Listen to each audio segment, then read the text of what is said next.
Njokeze ku mawulire mulindiridde ag'Emmengo. Kantandike bwenti. Njagala mbusire muno mbuteeke ku social media wonna njagala tukakwata empola. Njagala sooka tegeeza eggwanga. Ekigenda mu maaso mu ggwanga kifumba mutuko. Naye lwaki kifumba mutuko? Buli ekitalo ekirwa ku ssengejjero kifuuka wankindo. Buli kitalo ekirwa ku ssengejjero kifuuka wankindo. Wetwogera Yoseri tibahabula lutabasitula mutabani wa kale ekiseera muzizidde ensanga bisibe nannyini kabuyonjo etambula ali mu kutya okw'ekitalo. Omulabyeko n'olunaku lwaleero wabadde simanyi abasinga out abasirikale abakyala badde gy'abadde nga bamwetolozza endabirwamu eza bulletproof musajja ate ng'ali mu kutya. Njala tegeeza public nti omwami ono kati mulaba gy'abayise yonna kitwala essaawa 2 nga batadde bambega abalina emmundu esemu gizikakebe mizinga zonna bw'anaaba anaayita almost okuva gy'avudde ne gy'alaga wanaatuuka wabeerawo abasirikale enkumulito abali mu ngoye eza bulijjo. Kitegeeza ki? Ye kennyini ali mbula bwe yeeteerawo. Kati ki ekigenda genda mu maaso? Kamba nnyonyo tugende mpola mpola. Ekigenda mu maaso eky'amasasi gano okubibwa agatandise okuvuga, njagala mumpulirize bulungi nnyo. Eno y'endowooza yange n'okusinziira ku sources enjawulo. Wano kirimu ebintu bisatu. Ekisooka kiri bwe kiti: amasasi gano gakubibwa okutta abantu, okuba preparinga, kubanga Museveni ne mutabani we balina abantu abanene mu ggwanga be baagala okuggyawo. Bagenda bajjawo batya? Basobola kati bo kye bakola ekintu kye tuyita okukasuka ejjinja mu kisaka owulire ki ekifaayo. Abantu abali mu kkuba masasi okuttibwa, ekyo tukuyita kwegeza mu luzungu bakiyita rehearsals. Museveni and his Sanda regime, they are doing rehearsals kubanga balina abantu baagala okuggyawo before nga tenagenda mu kalulu ka 2026 kesimanyi nti kanaabeerayo.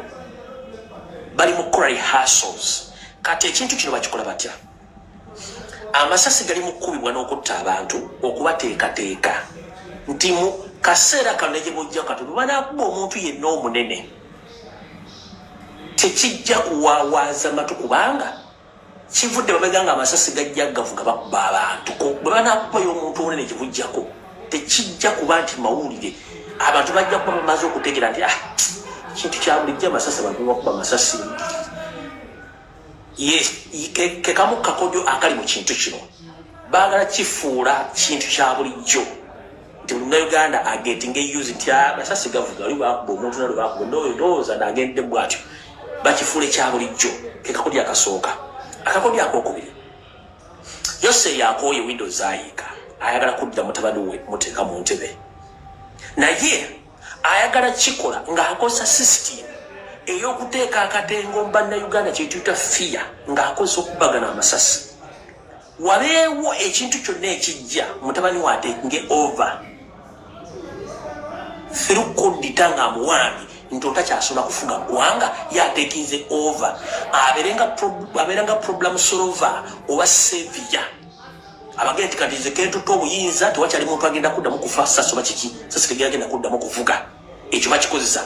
Ekyo bwe kinaaba kigaanyi waliwo ekintu ekyokusatu bagenda kikozesa okuba nti Museveni essaawa yonna asobola okukozesa amateeka g'alina mu constitution okulangira state of emergency.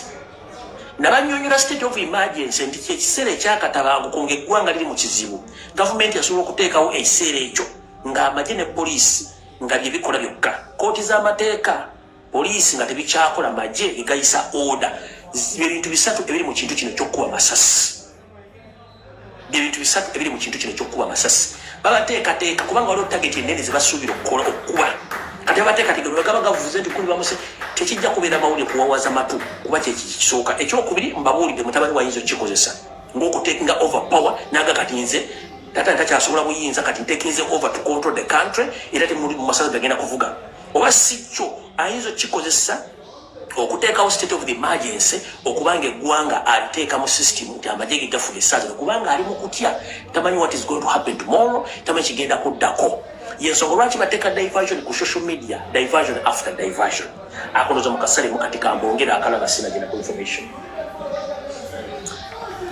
Mukulu Patrick Onyango omwogezi wa police je bale kosebo kansubye nti oli bulungi.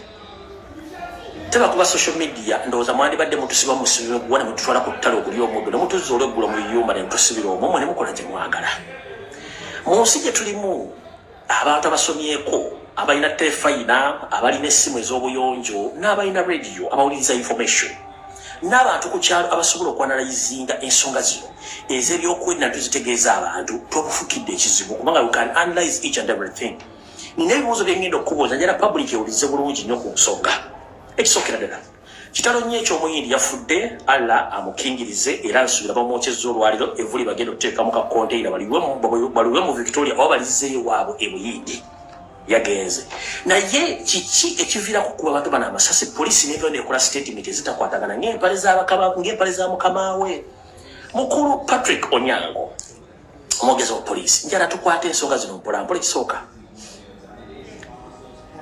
njala sooka tegeeza eggwanga nti mukimanye mateeka g'ensi yonna n'amateeka ga Uganda gagamba nti singa omuntu azza omusango gamba ng'okutta oba okutemula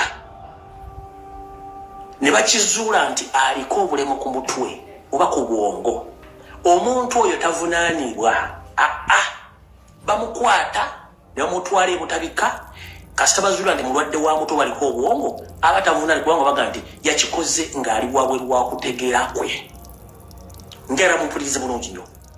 Mu mateeka gasemateeka ezisinga obungi mu nsi yonna gagamba nti omuntu bwatta omuntu oba n'atemula oba n'akola ekiva kyonna ekyo oba kabbe n'okulepinga omuntu ne bayisa statement omuntu oyo yakoze ekintu ekyabaddeko obulemu ku mutwe oba bwe tuyita nti mulalu oba ali mentally sick oba disturbed, omuntu oyo tasibibwa akwatibwa n'atwalibwa ebutabika okumujjanjaba era omusango tebamuvunaana nti yasse omuntu baga nti omuntu ono yaba yakoze ekintu kino nga tategeera mulalu.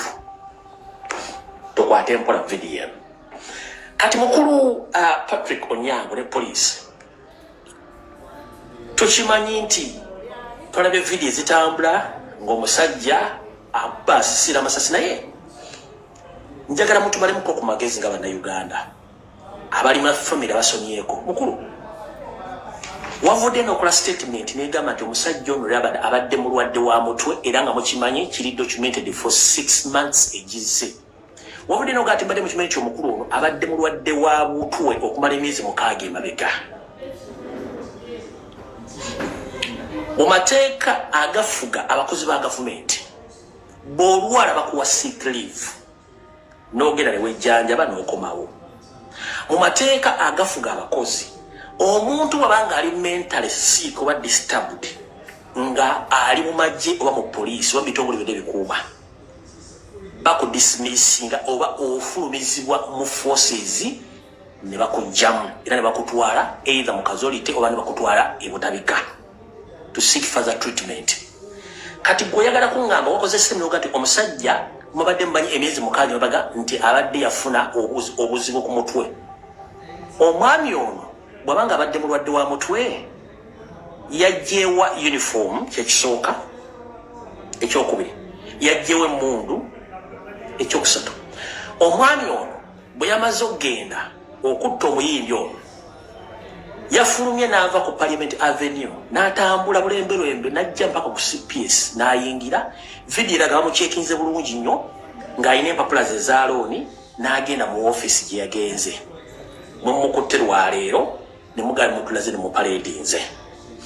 Abatamanyi state bw'opalatinga oba ekola emirimu gyayo waliwo kye tuyita ejjirikiti nti gwe basobola okusindika n'okola omulimu bwe baga tugenda kukola backup okufuna engeri gye tutuusaamu kye wakoze state bwetu bwekola. Kati mukulu njala kubuuza bw'obanga ovuga okukola omwategera emyezi 6 temuguwa ddalo yasobola atya okufuna access ku looni?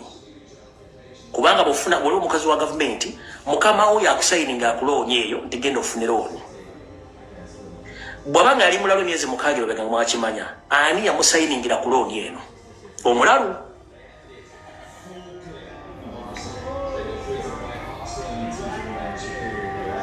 Omulalu ani yamusayiningira ku looni eno emyezi 6 mabega. Omuntu wazoya nti Mulalu bakujja mu force bakujjako n'Emundu. Ani yamuwadde Emundu? Era ani yamuwadde ebyambalo?